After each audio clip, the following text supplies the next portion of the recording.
Hello my beautiful people, শুভ দুপুর। আজকে নিয়ে চলে এসেছি মায়ের জন্মদিনের মধ্যাহ্ন ভোজনের থালি।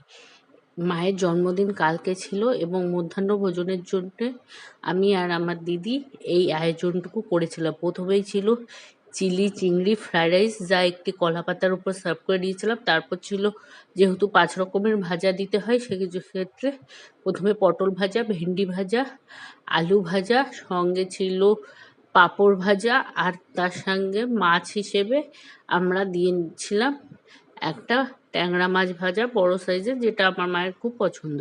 তারপর ছিল মুগের ডাল, বাটা মাছের পাতুরি, আর তার সঙ্গে ছিল এক পাবদা মাছের ঝাল, আর তার সঙ্গে ছিল আলুর তরকারি, আর তার সঙ্গে দিয়েছিলাম একটা আমিত্তি মিষ্টি আর মিল্ক কেক।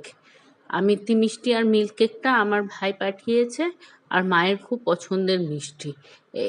এই ছিল আজকে দুপুরের মধ্যাহ্ন ভোজনের, মায়ের বার্থডের মধ্যাহ্ন ভোজনের থালি। এখানে কোনো মাংসের আইটেম নেই, কারণ শ্রাবণ মাস চলছে, আর শ্রাবণ মাসে আমরা মাংস খাই না।